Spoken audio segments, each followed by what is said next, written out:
आज हम पढ़ेंगे force acting on a current carrying conductor. कल तक हमने क्या पढ़ लिया था? परमानेंट मैग्नेट पढ़ा था और टेम्पररी मैग्नेट पढ़ा था। परमानेंट मैग्नेट किससे बनता है? परमानेंट मैग्नेट किससे बनता है? स्टील। Very good. और टेम्पररी?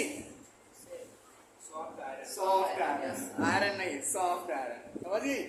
अब आगे देखो, ये हो गया। सॉफ्ट आयरन लगता है क्या? आयरन वो सॉफ्ट वाला नहीं होता है बेटा, सॉफ्ट वाला होता है, आसानी से मूव जाए कैसे भी उसको। क्या ही दिमाग है। अब देखो, हमने शुरू में क्या पढ़ा था? जब ऑस्ट्रेट भैया ने एक्सपेरिमेंट किया था, ऑस्ट्रेट एक्सपेरिमेंट क्या किया था कि उन्होंने तार में करंट फ्लो कराया तो उसके चारों मैग्नेट फील्ड आ गया, और वहां कंपास लाके रखे तो कंपास डिफ्लेक्ट हुआ। कंपास डिफ्लेक्ट हुआ, वहां पे सबसे कौन चीज था? वहां पे क्या था? इलेक्ट्रिसिटी ज्यादा थी। इलेक्ट्रिसिटी ज्यादा, जो मैग्नेट फील्ड है वो ज्यादा था, है ना। उसका उल्टा यहाँ पे किया गया है। किसने किया था इसको? किया था आंद्रे एम्पियर ने। किसने किया था इसको?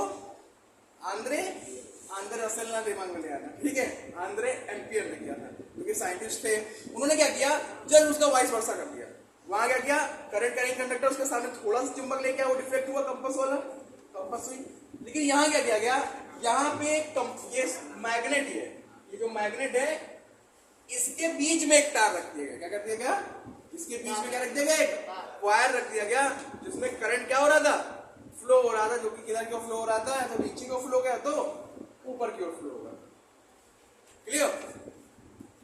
तो when a current carrying conductor, तो ये एक्सपेरिमेंट किया गया, उसमें क्या मिला कि जब एक करंट कैरिंग कंडक्टर रखा जाता है कहां पे? मैग्नेटिक फील्ड में। करंट कैरिंग कंडक्टर क्या हो सकता है? करंट कैरिंग कंडक्टर क्या हो सकता है? एक मिनट को बेटा। हाँ, तो मैं बता रहा था कि जब एक करंट कैरिंग कंडक्टर कहां रखा जाता है? मैग्नेटिक फील्ड में। मान लीजिए ये करंट कैरिंग कंडक्टर है, इसके बीच में हमने मैग्नेटिक फील्ड क्या कहते हैं, करंट, सॉरी, ये मैग्नेटिक फील्ड है, उसके बीच में हमने करंट कैरिंग कंडक्टर रख दिया। तो चुंबक के क्षेत्र में जब कोई वायर रखो, इसमें करंट फ्लो हो रहा होगा, तो क्या होगा? उसमें फोर्स लगेगा यार। इस वायर पे फोर्स लगेगा कि नहीं लगेगा? फोर्स इस वायर पे किसी कारण, ये एक्सटर्नल मैग्नेटिक फील्ड के कारण, ये तो एक्सटर्नल मैग्नेटिक फील्ड के कारण क्या लगेगा? इस पे फोर्स लगेगा ना। तो जब एक करंट कैरिंग कंडक्टर हम रखते हैं इसके बीच में मैग्नेटिक फील्ड में, तो ये एक्सपीरियंस करता है, फोर्स एक्सपीरियंस करता है। किसके कारण एक्सपीरियंस करता है फोर्स? इस एक्सटर्नल मैग्नेटिक फील्ड के कारण क्या करता है? ये एक्सपीरियंस करता है फोर्स को, है ना। लेकिन जब इसके हम पैरेलल रख देंगे तो कोई फोर्स नहीं एक्ट करेगा, इसके अंदर रखेंगे तभी एक्ट करेगा फोर्स। मान लिया ये चुंबक है, इसके बीच में वायर रख दिया, करंट से फ्लो हो रहा है, देखना वो जो फोर्स है वो एक्ट करने लगेगा किसके ऊपर? किसके ऊपर? जो कंडक्टर है उसके ऊपर फोर्स लगने लगेगा, मतलब बल लगने लगेगा। आप कभी उसको देखिए तो तार मुड़ने लगता है। तार क्या होने लगता है? मुड़ने लगता है, ठीक है। किसी कारण होता है? वो होता है कि जब करंट कनेक्ट करे, वो इस एक्सटर्नल मैग्नेटिक फील्ड के कारण होता है। समझ गए? अब देखो, अच्छा ठीक है, ये जो फोर्स एक्ट करता है करंट करने कंडक्टर में, मतलब तार के अंदर करंट करने का मतलब क्या होता है? सिंपल से देहाती भाषा में क्या बोलते हैं उसको? तार। जब तार होता है, इसमें तार में करंट बह रहा होता है, उसमें फोर्स कब लगता है? जब मैग्नेटिक फील्ड करंट करने कंडक्टर कारण उत्पन्न होगा। अच्छा एक बताओ, फोर्स कब लगता है दो चुंबक के बीच में? फोर्स कब लगेगा ना इस वायर पे? जब इसमें भी चुंबकीय गुण होगा, नहीं तो लगेगा ही नहीं। ये चुंबक का काम तो कर रहा है, तार उसके बीच में रख दो, अगर उसमें चुंबकीय गुण नहीं है तो क्या फोर्स एक्ट करेगा? नहीं करेगा ना, क्योंकि हमने पढ़ रखा है कि फोर्स तभी लगता है दूसरे चुंबक पे जब कोई दूसरा चुंबक उसके बीच में, चुंबकीय क्षेत्र उसके बीच में लाया जाता है। तो यहाँ पे क्या होगा? जब मैग्नेटिक फील्ड उत्पन्न होगी किसके और? करंट करेंगे कंडक्टर में मैग्नेटिक फील्ड हो और एक्सटर्नल मैग्नेटिक फील्ड हो, तभी फोर्स लगेगा किसके ऊपर? इस तार के ऊपर। क्लियर? समझ गए? चलो ठीक है, कितना फोर्स लग रहा है, अब ये कैसे पता करोगे?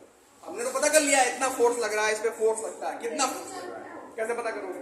तो देखो, हमें पता है, हमने बताया था, सोलेनॉइड ने बताया था कि जब किसके जो फोर्स लगता है वो किसके प्रोपोर्शनल होता है? कितना करंट फ्लो हो रहा है किसमें? कंडक्टर में। जितना ज्यादा कंडक्टर में फोर्स करंट फ्लो होगा, उतना ही ज्यादा क्या होगा? मैग्नेटिक फील्ड होगा, और उतना ही ज्यादा मैग्नेटिक फील्ड होने के कारण उतना एक्सटर्नल मैग्नेटिक फील्ड से इस पे या तो फोर्स एक्सर्ट होगा, लगेगा, ठीक है। यानी F प्रोपोर्शनल आई। अब डायरेक्टली प्रोपोर्शनल लेंथ, जितना बड़ी लेंथ उतना ज्यादा मैग्नेटिक फील्ड, उतना मैग्नेटिक फील्ड उतना ही ज्यादा exertion. Clear? F proportional L। और कितना मैग्नेटिक फील्ड है इस चुंबक का? कितना मैग्नेटिक फील्ड है इस चुंबक का, जिसके कारण इस पे फोर्स लग रहा है, यानी F प्रोपोर्शनल B। तो क्या आ गया? क्वेश्चन 1, 2 and 3 से ए proportional IBL, proportional IBL.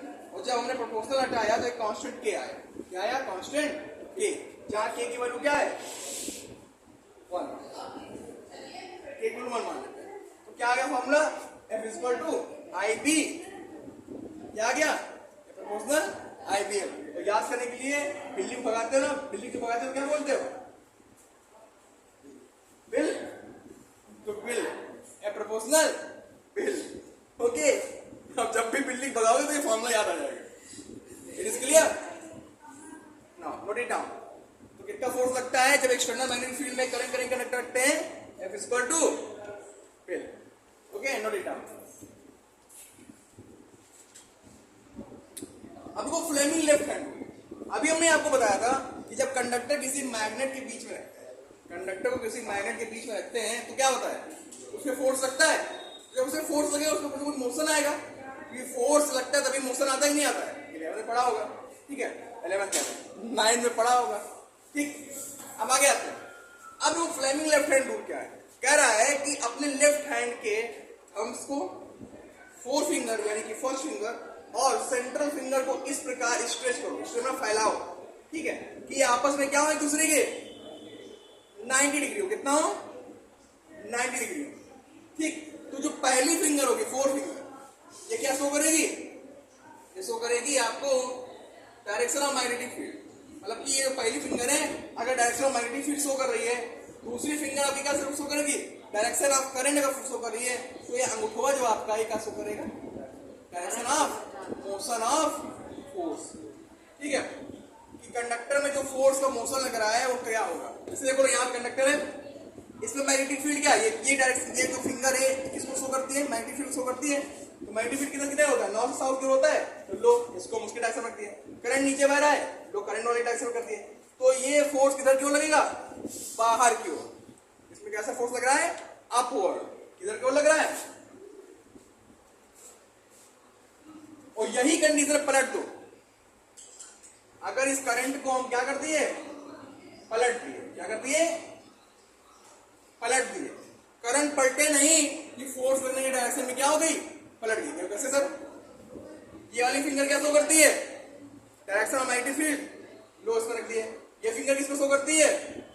Direction of current. तो देखो ये क्या हो गया? अब जो फोर्स लग रहा है कंडक्टर को किसके ओर लग रहा है? अंदर क्यों लग रहा है कि नहीं लग रहा है? तो यानी कि जब करंट पलटा तो डाउनवर्ड हो गया। क्या हो गया? डाउनवर्ड भी डाउनवर्ड।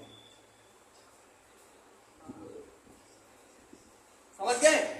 ऐसे बेटा एग्जाम में क्वेश्चंस आएंगे, तुम्हें फिगर बना के दे देगा। ऐसा फिगर बना के दे देगा कि by using left hand rule बताओ इसकी डायरेक्शन क्या होगी। तो वहां पे ऐसे करना पड़ेगा। क्लियर हो गया? Doubt clear? Left hand rule क्या होता है? राइट हैंड रूल पढ़ाया, स्क्रू मैक्सवेल का टॉर्क स्क्रू रूल पढ़ा दिया, लेफ्ट हैंड रूल पढ़ा दिया। जब एक एक्सटर्नल मैग्नेटिक फील्ड में कोई कंडक्टर रखेंगे तो वहां पे कितना फोर्स लग रहा है वो पढ़ा दिया। एफ इक्वल टू क्या होता है? बिल, है ना? आगे जाओगे वहां साइन थीटा पढ़ोगे, यहाँ साइन थीटा नहीं है। क्लियर? अब आगे आएंगे। जब एक चार्ज, कंडक्टर नहीं, जब एक चार्ज, आगे जो टॉपिक हमारा है आज थोड़ा उसकी झलक देख लो, ठीक है? जब एक चार्ज किसी मैग्नेटिक फील्ड में आएगा तो उस पर कितना फोर्स लगेगा? तो उसका फॉर्मूला होता है F इक्वल टू QVB।